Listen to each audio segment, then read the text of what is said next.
they are much more comfortable. But with Pakistan or any Muslim country, they're much more uncomfortable. So I think that also colors the propaganda and the things that we hear against Pakistan and our nuclear program and its safety and security. These are not based on facts, they're based on this perception. Not perception, but let's say this propaganda or this approach towards us, which has been usually quite negative. Right.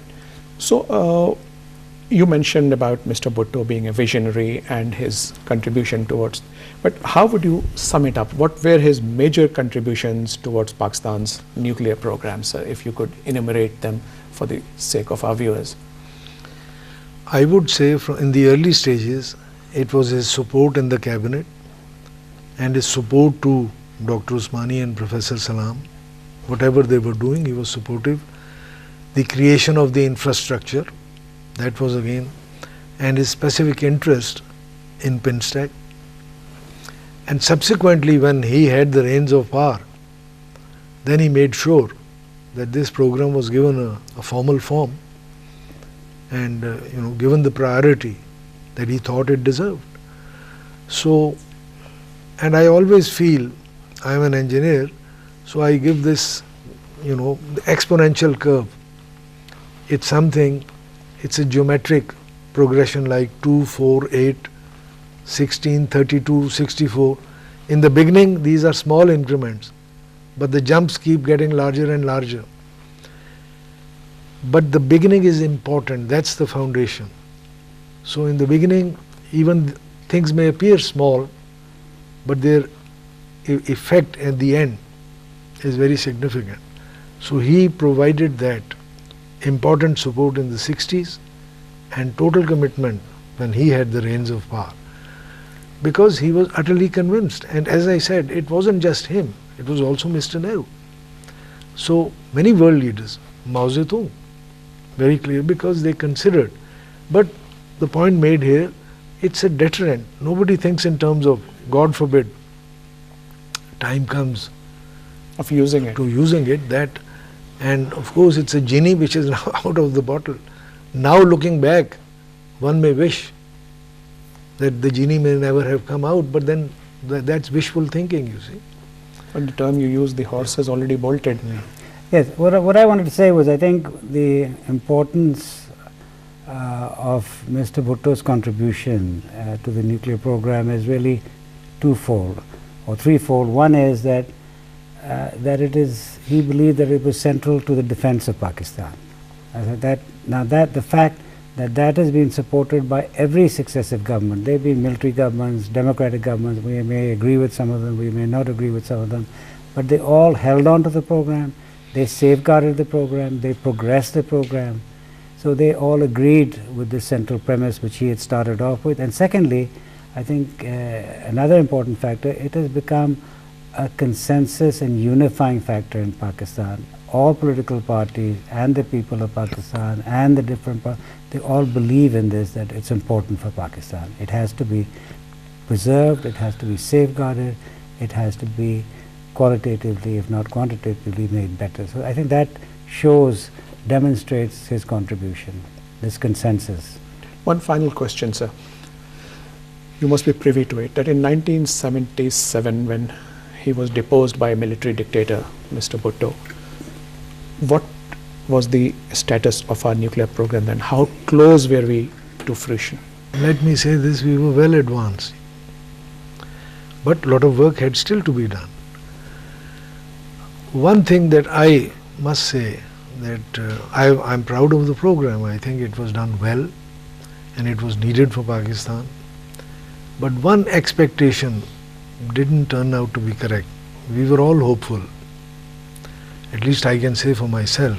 I think many more people also. We thought that as a deterrent, once we have it, the load of our conventional defense, the expenditure of that would reduce. But that has not materialized. That has kept on increasing, you see. Now whether that expectation was not correct, no, but so that could have been the beneficial part.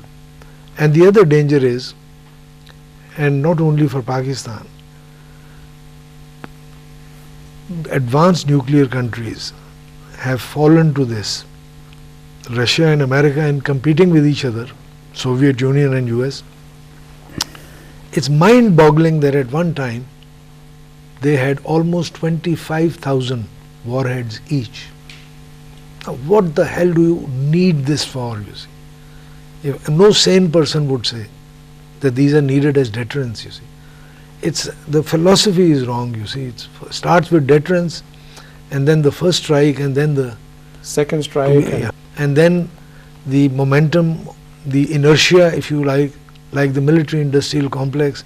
When you have so many labs and so many people working, then it keeps you going to better designs, fission bomb and then fusion bomb and then neutron bomb and then this and that, goes on and on.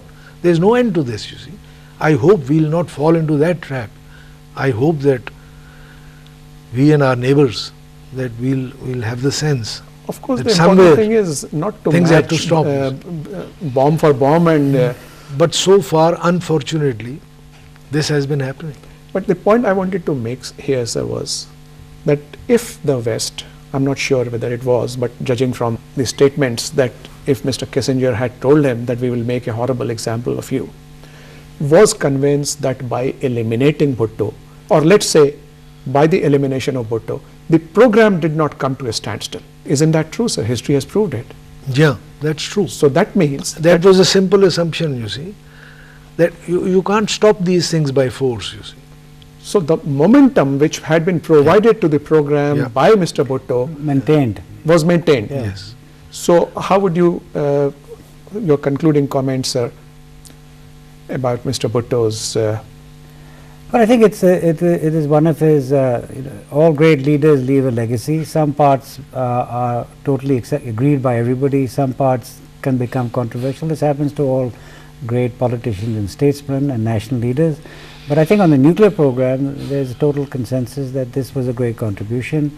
Nobody was able to stop it, and certainly Western efforts in that to roll back, to curtail the program, which continued even after the unfortunate execution or political execution of Mr. Bhutto, politically motivated, one can say it. But the program continued, the pressure continued, but the program continued. Right. So your closing comments, sir. You asked about Mr. Bhutto's contributions. They were foundational, without any doubt. But then, as brought out by the ambassador, I think there has been a general consensus that this was a program in Pakistan's interest, and when it is considered to something is of basic interest to you, then you don't stop because of other people trying to force you.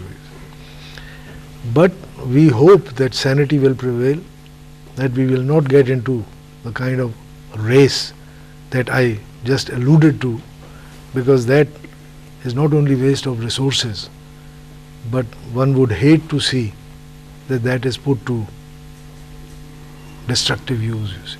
And I hope in the forthcoming talks with India and on the nuclear and conventional side, there will be discussions on nuclear restraint to stop an arms race, as Tariq Mustafa has said. I think that will be a very important objective. It's a very important point you brought out. So viewers, with that we come to the end of this special program which was meant to commemorate Shaheed Zulfiqar Ali Bhutto's death anniversary.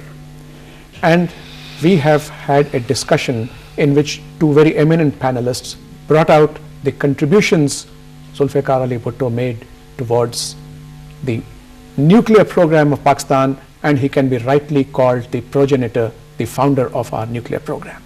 One of the favorite sayings which Mr. Bhutto used to recite was from the famous French thinker Jacques Rousseau, that man was born free, but everywhere he appears to be in chains. Mr. Bhutto gave us the means to shed those shackles, to break away from those chains, and to make our defense impregnable through our nuclear weapons program. Thank you so much, and I would like to thank you, Mr. Tariq Mustafa, for your contribution, and Ambassador Tariq Usman Haider. Viewers, keep watching and send us your comments. Hope to see you next week, inshallah. Allah Hafiz.